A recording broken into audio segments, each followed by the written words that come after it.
What's going on, guys? Today we're talking about how to wash your car in freezing cold temperature. This car, of course, needs no introduction. It's a 1991 Ferrari F40, possibly the most beautiful thing I've ever seen. Today we're going to go over all these little tools and steps and tricks, and we're going to go over a couple of different things. I'm going to talk about the formula or the equation, if you will. Think of it as math as to how to wash a car, and that's all you need to do is think, hey, is it really clean, or is it medium, or is it super dirty? And you're going to look at this and say, wow, this thing looks really clean.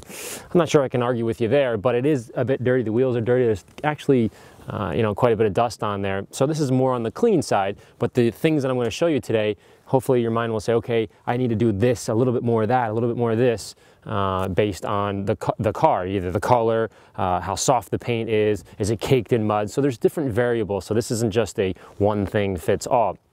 But before we do, I want to turn the camera the other way, and I want to talk to you a little bit about the most important thing when washing a car. Today particularly is 18 degrees and the wind chill is, I don't know, 10 or 12. This morning was even colder, so I'm sitting in the sun, for selfish purposes because I'm freezing cold, so I'm wearing gloves and the whole thing. But I want to talk to you about something even more important than the steps of washing this beautiful F40. Before we get into the steps of washing the car, there's something way more important, and that's of course your body. And it's so cold outside that it's a little bit on the dangerous side to stay out all the time. So I want to show you some of the practical things that I do before I come out here and I stay all day long. First thing, and obviously I'm sitting in my truck. It's long winter, so it's a bit dirtier, but I have long underwear on. I also have super long thick socks on.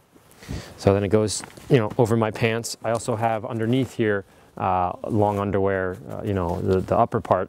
And then I have my sweatshirt. Now the sweatshirt's kind of interesting because I don't really wear it unless I'm going out driving or kind of, on my own time. But when I'm working on somebody else's time, I don't like to wear this because I think it looks a little unprofessional when you have a hoodie on. But it's so cold out here that this, for some reason, keeps me warmer, and I think it's because it protects my neck so nothing can get down there. So that's something you should think of, or wear a scarf or whatever, but that's not something I want to do. So this is comfortable, and I have two jackets on top of it, Gore-Tex or whatever this is, North Face. So the other thing is I wear gloves. Now this is LL Bean, Polar Tech, whatever, fleecy gloves that you feel are comfortable and have a little bit of tactile touch. What I do is I take, guys, I always wear my AMMO gloves or whatever, the black ones. These are more than just, these are super important to me. So the way I think about it is if I can get at least one day out of my my gloves, I'm good to go. That's exactly what I want. I just don't want to have to keep changing them all the time, but usually at the end of the day, I'll throw them away. A lot of times, depending on the level of work, this could go for a couple of days. So, I mean, these are plastic gloves. The cool part is they're very stretchy. Now, if I were to do what I'm doing right now to another pair of gloves, they'll rip and break. So, what's the purpose? I have nice warm gloves on, but obviously if I dunk them in water, I'm gonna have a wet, nasty glove. So I take these and I put them directly over, go like this. Now I have warm gloves that aren't wet. This is way more important than the steps we're going to talk about, because if you're freezing cold, you're going to be rushing, and if you're rushing, that's the complete opposite of what needs to happen here. When you're doing something like this, you need to slow down. That's the problem. It's cold, plus you need to go slower. That's kind of the rub here, and no pun intended, we'll talk about that soon. Oh, lastly, I wear my my Merrells. I've had these things forever, and they're waterproof and they're super comfy and soft, and I don't really wear big boots because I have to drive cars like this, and if you wear big boots you can't touch the pedals. It's kind of everything was sort of thought out. So hopefully that gives you a little bit of the wardrobe and probably the most important aspect of washing or detailing a car when it's below freezing. All right, we're going to talk about a few different popular methods on how to wash a car with low water, but before we do, I kind of want to talk more about the concept of washing a car, because I think this will help you categorize what's safe for your car and what's not. So when we're washing a car, again, this looks super shiny because I have a really nice camera, but it's pretty dusty and it's definitely dirty. When we're washing a car, the goal of cleaning it, let's just say cleaning it, broader term, the goal is to remove the contaminants. Now, don't think about clay. Usually we say contaminants for clay. Don't think about that right now. But a contaminant is anything that you don't want on top of your car. In this case, dust and a little bit of dirt inside here. So the goal is to pull that off. How do we do that? Well, think about it. usually we use something called free-flowing water, which is a hose. And a hose, 90% of the time, will get, you know, a good percentage of that off. So, you know, you rinse it down, lots of gunk comes out and you see it and you go, okay, great. What did that do? That water acted as lubrication to carry, right? It just rolled off, but it didn't scratch it, right? That's the number one way to wash a car. So I want to make sure that we understand that what I'm showing you here is not necessarily the safest or best way to wash a car. But when we're doing this, we have constraints that we can't get around. What does that mean? We don't have free-flowing water. It's 10 degrees outside, or there's another constraint that's in there. So I want to be very clear that this isn't the best, absolute best way. The best way is free-flowing water. So steam is very, very popular nowadays to wash a car. Now, I don't necessarily do that all the time. I do it very rarely, and if you guys remember, I did that in the 912 barn find, and I did that specifically because if you were to put water on the car, which I had access to, and it was summertime, the seals, if you remember, were totally shot because it was so old. It was a barn find that the water would actually drip into the car, so it caused more work for me. In this case, if you use steam, it's an okay idea. We're going to go down to where I think is the best little technique, but this is not a bad idea. I prefer it on the wheels because there's little intricate things where I can get in there and kind of get up and shoot in little areas. But on paint, maybe in this condition, not so bad. But if it's really muddy, the issue is it's going to take you a very, very long time. Now, the method that you'll use, I'll grab a microfiber towel, is you're going to shoot the steam into the microfiber towel as you're scooping it up, right? You're scooping, so the least amount of pressure that you can put on the towel to still touch the paint, that's going to be the safest way in this scenario. Does that make sense? Remember, the safest way, just take free-flowing water and just wash it, and as you just barely touch it and just nudge the contaminants, they'll fly right off. That's the best way. In this case, you can't really do it. A lot of these don't put a whole lot of moisture down.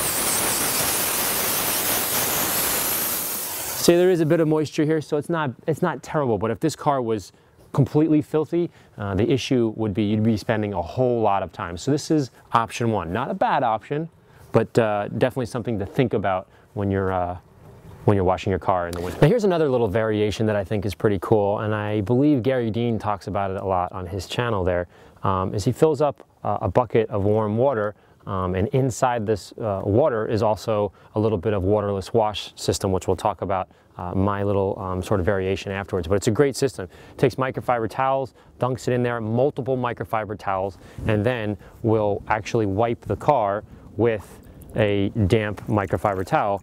The key is it's clean, right? So you take it in and you'll lightly wipe it.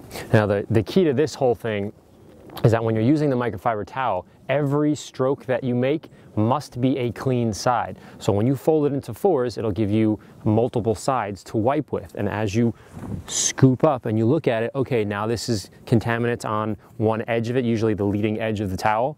What you do is fold it and you keep going, you dunk it in. So lots of lubrication that way. Not a bad technique at all.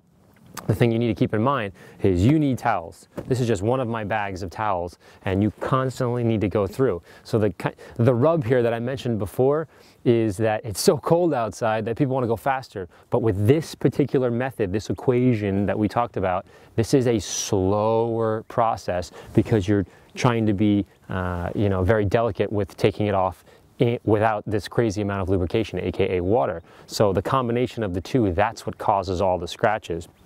So also another great method. The difference, a lot of you are going to ask, hey, what was that? That's a VX5000 steamer. The difference here is it shoots lots of steam. It's great, no problem. The nuance for me, and I know you guys may joke a little bit here and there, but it's about lubrication. Lubricating the contaminants to remove them safely. That's the whole, everything that we do, with these cars, I feel like that's the key right there. How to remove the contaminants, how to remove the bird poo, how to remove the mud without hurting the paint. Then you don't necessarily need to polish and compound all day long because we're the ones inflicting all the pain. That's kind of a broader theme. But so the steamer is fantastic. I love it on the interiors, the wheels, the motor, all that totally makes sense. But with regards to removing, especially on this sensitive soft paint, this is a very soft paint, you want to add lubrication, and you can't really put additional things in that steam in the machine like that because you may cause some issues. So that hopefully you get that little nuance. So here, the bucket method and the grit guard. I'm sure you guys all seen that. You have to use a grit guard on the bottom, and you can have 15 different buckets if you want. A little cumbersome, but definitely effective. So let me show you my last little step. All right, my last little trick is a combination of all the things that we've talked about,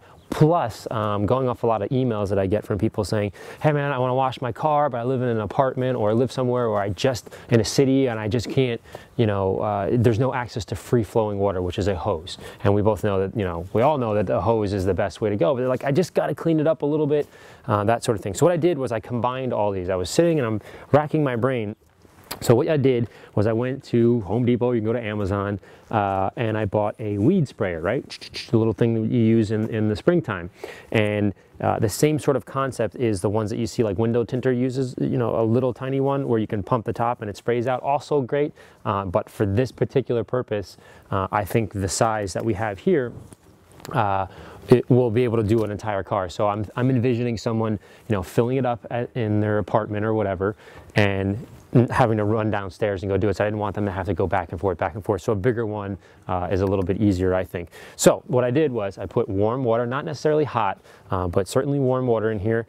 And I put this product I've been working on. It's not out yet or any of that sort of, because I'm always testing and going crazy, but a waterless wash product that goes inside. Now the combination of the water and this lubrication, very lubrication, you know, a good lubricant, that combination of the two. So I'm going to show you how I, you know, work this method. All right, after you've filled up the container with warm water and put a few blubs of waterless wash in there, mixed it up, what you'll do is make sure it's tight. And of course, you're going to compress some air in there. And the reason you compress some air is so that your trigger can start spraying out what I call oversaturating the area. So we're going to work on this little area here. There's lots of rocks from him driving, and it's kind of, you know, this is very typical dirty area. So first thing, pump some, you know, get some water in there for sure. All right, so now I'm oversaturating the area and basically sort of pretending like I'm using a hose. So it's kind of dripping off, carrying the water everywhere. So we'll just focus on this area for now.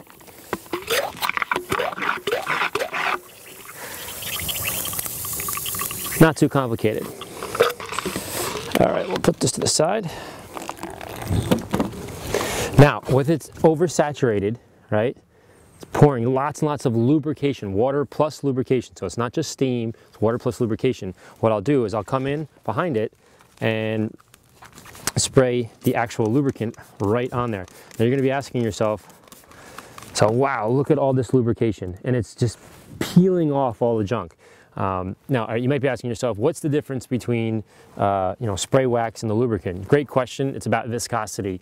So in practical terms, if I were to use spray wax, let's say I'm at a car show and a little bit of dust here and there or whatever, and the car is relatively clean, take some spray wax with a clean towel. You're going to scoop up as much as you can, and then you know, it'll look shiny, meaning it'll evaporate much faster and it'll pop.